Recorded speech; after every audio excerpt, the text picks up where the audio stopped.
Olá pessoal, tudo bem? Esse é o Veterinária 360. A gente vai falar sobre os assuntos da medicina veterinária, as áreas de atuação. E eu conto com a presença de vocês. Curtam, sigam, comentem, compartilhem. Já curte agora, já compartilhe agora. Então, no programa de hoje, eu trago José Vitor, médico veterinário, vai falar sobre piscicultura. Então, Zé, obrigado por estar aqui.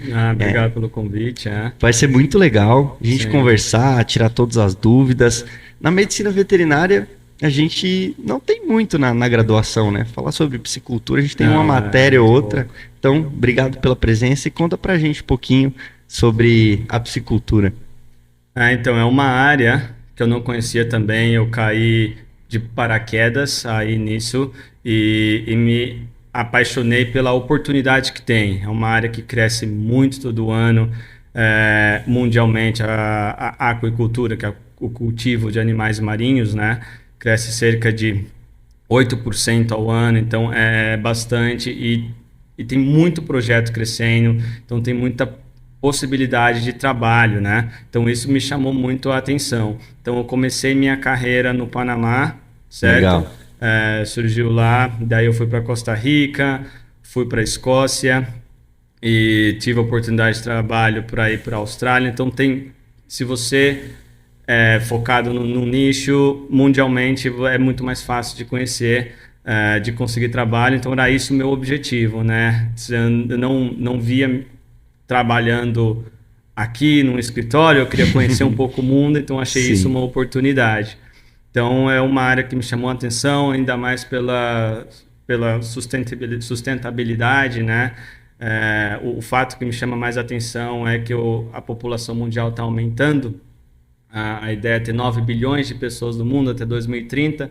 E como você vai alimentar esses 30% mais pessoas sem causar mais impacto ambiental? Sim. Porque você não tem como estender mais a pecuária, não tem como estender mais a avicultura, né? Sem causar mais impacto ambiental. Claro que tem tecnologia e tudo isso que está ajudando, mas a aquicultura é uma forma de produzir proteína de origem animal com menos impacto ambiental. A gente tem todo um oceano para explorar, né? Então, a minha linha de trabalho foi animais marinhos, né? Com peixe marinho. Claro que tem aqui no Brasil e muitos outros países a tilápia, o camarão é muito mais desenvolvido, mas eu foquei muito mais nos peixes marinhos, aí eu gostei demais. Que legal. E você fez esse primeiro contato aí na Costa Rica, né? Uhum. Entendeu como é que funcionava, viu que existia mercado, é um ponto importante que a gente avalia também da sustentabilidade, né? O pessoal que está em casa para a gente conversar também e trazer informação, porque ter vários animais no ambiente é um problema, né? Claro. E a gente precisa solucionar, como você bem falou, da questão da população está aumentando, né? Exato. E a produção de peixe é muito importante, porque as pessoas estão consumindo mais peixe. Exato. Né? A tendência per capita é aumentar, né? E eu acho que o fato mais importante para ter mercado são principalmente os restaurantes. Legal. Né? Porque imagina para um restaurante criar um menu.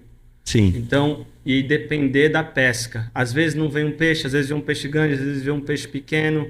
Então, ele tem que mudar esse menu toda hora, é muito difícil. E com produção animal, você sabe que você vai ter esse peixe nessa quantidade, desse tamanho. Então, fica muito mais fácil de você ter o seu menu. Toda a questão da logística também, né? Mercado. Então, é muito difícil. Para supermercado também, por exemplo, na empresa que eu trabalhei, os clientes eram supermercados que compravam o peixe inteiro desse tamanho e tal, e restaurante que queriam os peixes. Então, tudo isso. Então, o mercado está aí, sempre crescendo. A tendência é que até 2030, 60% dos peixes que a gente consome, ou dos frutos do mar que a gente consome, seja de aquicultura. Que dado interessante. Isso é muito legal, né? Porque você está produzindo e você está evitando a pesca, né? Sim. Então tem toda também não é tudo muito perfeito, porque você vai ter que, para você criar peixe, você tem que alimentar peixe. E os peixes consomem o peixe, a farinha de peixe. Sim. Então você tem que pescar peixe para produzir. Então tem toda uma tecnologia por trás disso, de desenvolver outro tipo de proteína para alimentar o peixe. Nem tudo é tão maravilhas, mas para o futuro é onde eu acredito que seja mais viável para o planeta, né? Sim. E eu tenho uma dúvida, assim, a questão do armazenamento. O peixe, ele é um alimento muito fresco, né? Diferente das outras proteínas que a gente tem ali, a cadeia do frio, que você consegue ter um controle melhor, né? O peixe, por todas as propriedades dele, como que é feita essa questão do armazenamento, né? Até questão de inspeção, né? Exato, aí que a logística faz mágica, né? Sim. Na Costa Rica, como exportava todos 85% do peixe, em menos de 24 horas que saía da água, ele já estava no supermercado. Muito rápido. É muito rápido, né? Então você tem todo um processo e muitas das empresas ela tem certificações, né? Tá. Existem certificações de Global Gap, BAP, que é boas práticas de aquicultura. Sim. E tudo isso. Então eles visam todo esse processo. Então para você, a gente chama de despesca, tirar o peixe da jaula, né? E colocar, você tem que ter um certo tempo, a água tem que estar, o gelo tem que estar numa certa temperatura, ele tem que, você tem que, se for um peixe grande, você tem que sangrar até um certo momento, se é peixe pequeno, tem que colocar, então você tem toda essa linha e como exemplo, o peixe chega, já está toda a linha de processo esperando, fez lá, limpou, tirou a escama, tal, a facilidade desse que vem dia inteiro, então tirou a escama, tem empacou, uma logística, uma organização. Caminhão, já mandou para o aeroporto, né? Então tem tudo essa organização. Se você tem algum problema com o avião, por exemplo, não vou conseguir, atrasou, então você já tem que ter um plano B de vender no mercado interno, né? Todas essas coisas. Sim. Imagina, isso é muito interessante, porque além de todo esse processo, o relógio trabalha contra, né? Exato. Então, a gente tem que ter toda essa organização. Tem. E o médico veterinário, na graduação, ele não tem tanto contato com a piscicultura, com a suinocultura, algumas universidades que têm, avicultura, né? E pivotar, né? Ir para essa parte da piscicultura, você acha que foi uma decisão legal de ir para outro país? Como é que foi esse contato nossa, estou deixando meu país para fazer algo novo? Eu não me arrependo de nada, né? Eu acho que trouxe um apelo para minha vida e as experiências que eu tive nisso, as pessoas que eu conheci, foi muito bom, né? Realmente a gente não tem essa informação. Eu conheci por um acaso, eu joguei rugby muito tempo, então quando a gente se formou, eu tinha um plano, meu plano não funcionou, aí a gente, e agora, o que eu vou fazer, né? Aí surgiu essa oportunidade de ir para o Panamá fazer um estágio, eu falei, quer saber? Vou lá, não sabia falar espanhol, não sabia onde eu ia morar, não sabia não tinha salário, não tinha nada, vou pela oportunidade e vamos que vamos, e acabou dando certo. Como eu disse, é uma área que sempre precisa de muita gente. Ser veterinário nesta área não é tão concorrido como clínica de pequenos, como reprodução de grandes, essas coisas. Então, você tem muito mais oportunidade, né? Eu comecei meu estágio, foi com veterinário na parte de saúde, e depois que terminou, eu fiquei 6 meses, terminou meu estágio lá, eu fui fazer essa entrevista para Costa Rica, e o fato de ser veterinário me ajudou. Eu ia trabalhar com produção e me ajudou. Então eu adorei essa vivência.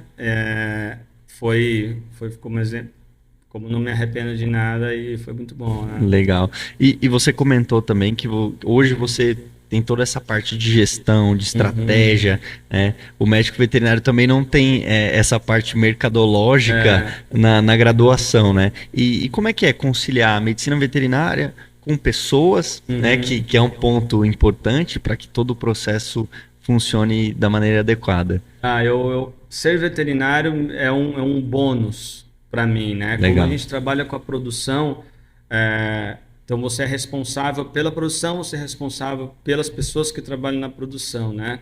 Mas se você tem um background de biologia, você sabe como se comporta os animais, você sabe as consequências de fazer isso ou não, você entende o porquê que eles estão morrendo, você tem esse pensamento, você consegue fazer o breakdown aí desse pensamento, né? E tentar encontrar a solução. Então você tem essa visão biológica. Então isso ajuda muito a você construir uma equipe, porque se você pega alguém da parte de exatas, que é um administrador ou tudo, ele vai pensar somente no dinheiro, e quando você trabalha com biologia, você não sabe. Biologia, 2 mais 2 é igual a 5, aí 2 mais 2 é igual tem a 3. Tem muitas variáveis, né? Exato, você nunca tem alguma coisa correta. Então, eles não conseguem entender isso. Então, o fato de ser veterinário, você tem essa base, né? E então te ajuda muito a treinar uma equipe, você consegue fazer com que eles entendam que por que tem que ler o protocolo e seguir o protocolo de biossegurança, né? Você consegue toda a questão criar, dos patógenos, né? Exato, você consegue explicar para eles, veja, você não pode passar desse setor para esse setor sem que você passe por uma desinfecção. Então, e você também consegue explicar aí para os diretores, para os investidores, o porquê que está acontecendo uma mortalidade, por que você tem menos produção do que o esperado, né? Sim. Então, você consegue explicar, bom, pela biologia, isso que passou, a temperatura da água baixou, então o sistema imune, tudo isso, né? Então, você pode ter algumas perdas ali e também na questão preventiva, né? Exato, a gente sempre trabalha com questão preventiva, acho que o principal trabalho de um veterinário em qualquer produção é prevenção, né? Porque prevenir é muito menos doloroso e custa muito menos que tratar, né? Sim. E eu ia te perguntar a questão das doenças de peixes, assim, me veio essa dúvida agora. Na clínica de pequenos, a gente já tem algumas doenças que são características. Na piscicultura acontece do mesmo jeito? Sim, tem. Você tem, por exemplo, em cultivos mais desenvolvidos, como tilápia, camarão, você tem doenças que em casos, por exemplo, no camarão, a mancha branca, é um caso que dizimou toda a produção de camarão, acabou com produção de país inteiro e tudo isso. Então, é uma coisa que eles estão muito atentos com isso, né? Então, por exemplo, salmão também, como é uma tecnologia muito mais desenvolvida, eles estão muito mais preocupados e têm muito mais segurança com essas doenças. Com a produção de cultivos marinhos, que é uma coisa nova, né? Então, é uma espécie nova. Então, por exemplo, a espécie que eu trabalhava na Costa Rica não tinha nenhuma doença específica que afetava. A gente tinha uma outra bactéria, muito mais bactéria, né? Mas não tinha nenhum vírus, que o vírus é o problema. Então, a bactéria, a gente tinha um caso ou outro, mas aí, a gente treina a equipe. Porque se o peixe estiver nadando desse jeito, se você vê que a mortalidade aumentou um pouco, você avisa, então a gente isola o tanque, tem toda uma quarentena, existe tratamento, né? Não é um tratamento individual, porque a produção, você coloca o tratamento na água, no alimento e cuida. Existe, por exemplo, nas jaulas, parasitas também, né? Então você tem que também fazer tratamentos, você tem que cuidar de tudo, né? Exato, você tem que cuidar de tudo, o entorno para evitar, e quando você tem um brote de parasita, você tem que fazer sempre um controle, todo dia você está vendo, tirando uma amostra da água, do peixe e tal. A questão do pH também deve influenciar muito, né? Exato, então diferente dos bovinos e das aves, eles são 100% dependentes da gente, então é oxigênio, você tem que ter boa qualidade de oxigênio, você tem que ter boa qualidade de amônio na água, o pH, do gás carbônico na água e tudo isso. Então, é muito dependente da gente. Então, como profissional responsável pela produção, como médico veterinário, é isso que a gente tem que ver, né? Todo esse entorno para que o peixe tenha bem. Se tem... assim, tudo é nivelado, né? Se tem um que tem menos, você vai ter a consequência. Os indicadores então, você já consegue... Essa é o desafio, né? Manter tudo isso. Mas quando você vê a produção, os peixes crescendo, mortalidade baixa, é muito gratificante. Cara, e deve ser muito, muito interessante, né? Ter essa missão de alimentar as pessoas, né? Esse é um ponto que eu sempre prezo e sempre falo para as pessoas que estão em casa também.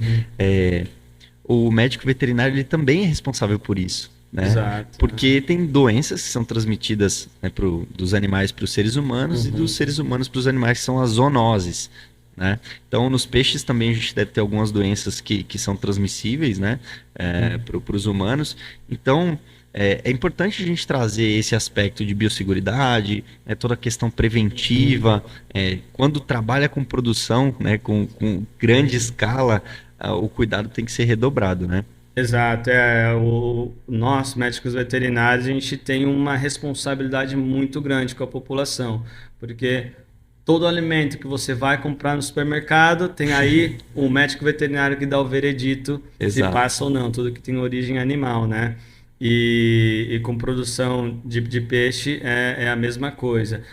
O médico veterinário, ele que é o responsável por saber, ok, vamos fazer esse tratamento, ou é melhor eliminar um lote porque está perigoso, ou não pode, por exemplo, se você também trata algum animal, você tem um período De carência, de né? carência, né? Que você não pode abater esse animal porque ainda tem um resíduo desse medicamento. Então é o médico veterinário que está ali, né? E se você conversa com o pessoal que não tem esse conhecimento, para eles, não passa nada, vamos que vamos. Então é você que tem que ir lá, que está lá e colocar a mão no fogo e ter essa responsabilidade, né? Então é um peso muito grande nas costas do veterinário, assim. Exato. Então, Zé, isso é muito legal, é muito bacana a gente trazer essas informações para as pessoas, né? Tenho certeza que a gente vai contribuir muito para médicos veterinários, para alunos, para as pessoas que têm curiosidade de entender como que é feita a medicina veterinária, né? Tem muita área. Tem muita coisa diferente, né? Esse é o primeiro episódio, a gente já está começando no nível muito alto, né? De trazer todas essas informações, né? Da piscicultura.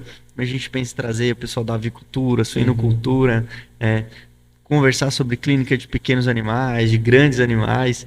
E eu queria te perguntar também a questão desses desafios, né? Para quem pretende trabalhar com a piscicultura, qual que é o pré-requisito que essa pessoa tem que ter? Vontade, né? Vontade de aprender? Vontade de aprender. Você precisa, por exemplo, tem muita coisa. É uma área muito disciplinar, né? Multidisciplinar. Você vai precisar saber um pouquinho de matemática, biologia, física, química, de tudo, porque você trabalhando com a química da água, com a biologia dos peixes, está fazendo cálculo para ver densidade, tudo isso, né? Então, o pré-requisito é só vontade. E como é uma produção, é uma fazenda, né? O peixe é uma fazenda. E você sabe que tudo gira em torno do peixe. Então, o peixe não sabe se é fim de semana, o peixe não sabe se é feriado, o peixe não sabe se o gerente não veio ou não. Para o peixe, todos os dias é o mesmo dia. Então, você tem que estar disposto a dar esse 110%. Então, para trabalhar com produção animal, você sabe que principalmente no começo, vai ter que trabalhar final de semana, vai ter que trabalhar no feriado, você vai ter que dar uma hora extra, né? Porque às vezes, por mais que você planeje, as coisas não saem como planejou. Então, você tem que saber que tudo tem seu tempo, né? Se você um dia quer trabalhar com isso e ser um gerente, ter o final de semana, perfeito, mas primeiro você vai ter que passar por toda a trajetória, né? Esse perrengue aí. E é isso, eu acho que o mais difícil para criar uma carreira dentro disso é saber que não vai ser todas as mil maravilhas, né? Você vai ter que trabalhar final de semana, você vai ter que trabalhar, vai ter que chegar às 5, 4 da manhã e tudo isso, né? Vai ter que sair às 10 da noite, às vezes vai precisar chegar porque teve um problema com a tanque de oxigênio, então vai ter que ir lá ajudar, né? Então é ter essa consciência de que não é estável e vai surgir algum probleminha. Vai ter que ralar um pouquinho, né? Vai ter que ralar, né? E a questão assim de produção, né? A gente fazer um gap também com as outras proteínas de origem animal. Como que você vê o cenário aí do peixe para os próximos anos? Tem demanda? Tá nascendo gente todo dia, né? Boa parte da produção também vai para alimentação animal. Como que você enxerga esse cenário? Tem um mar azul aí para ser explorado? Tem um mar azul para ser explorado. Como comentei, a parte de agricultura tem um crescimento muito grande, tem muito investimento na área, né?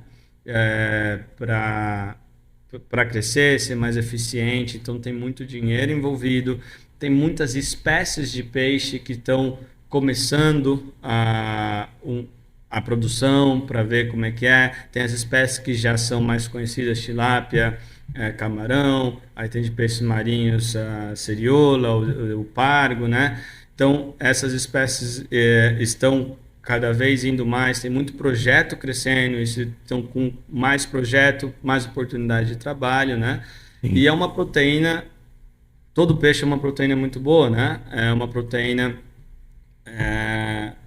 de baixo valor, de baixa gordura, rico em ácidos graxos, né? Ácidos graxos, confundir com o espanhol, né? Mas é uma proteína bastante saudável.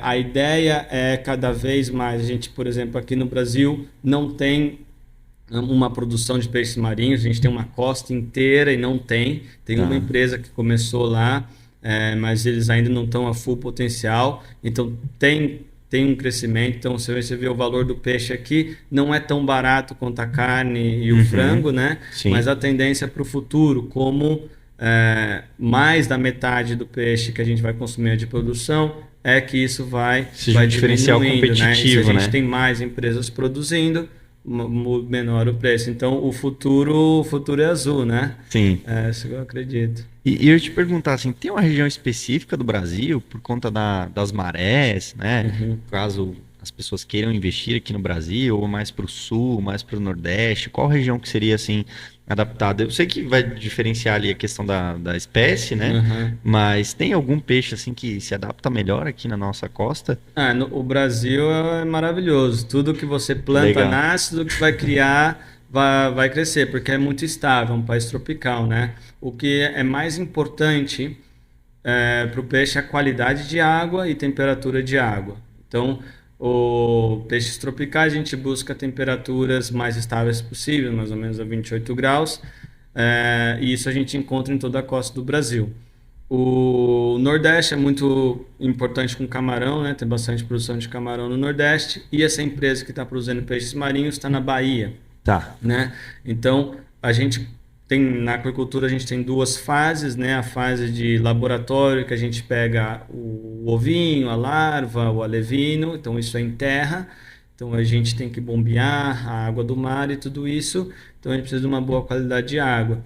E depois tem a fase de engorde, aí você já tem que ver oleagem, tamanho, profundidade de água, a corrente de água e tudo isso, então tem todo um estudo. Mas eu diria que aí do Nordeste do Brasil para cima da Bahia tem tudo uma parte que explorar, né? Que legal, cara. Então a questão da temperatura ali da região é muito importante para esse desenvolvimento, até essa questão das marés ali, né? Exato, para camarão principalmente, com maré. Que legal. Zé, a gente está chegando nas considerações finais. Eu queria te agradecer por esse momento de vir aqui, né? Desprender um pouquinho do seu tempo para a gente compartilhar com as pessoas.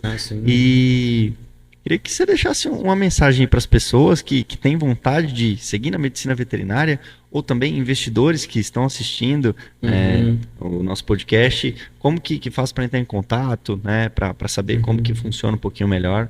Então, está à disposição aqui, eu vou deixar essa câmera aqui para você e pode mandar as considerações.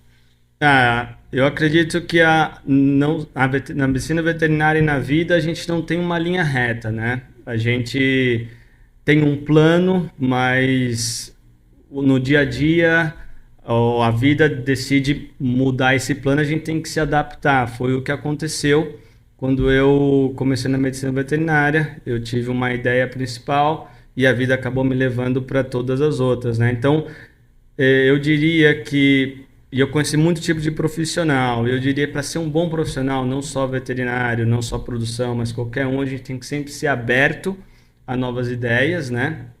E ser bastante resiliente e ser uma boa pessoa, né? Como você trabalha com a equipe e tudo isso, então ter muita empatia com as pessoas e tudo isso.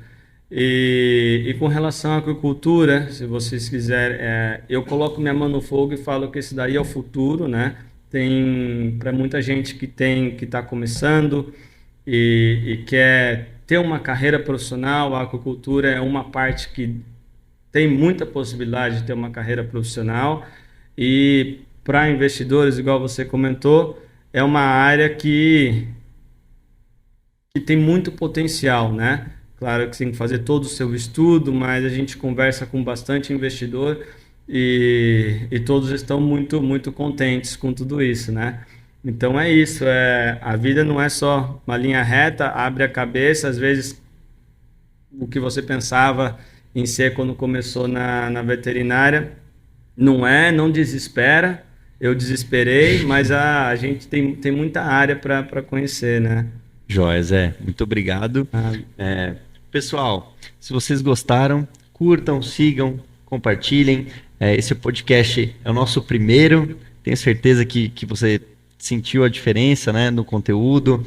Mandem sugestões para a gente.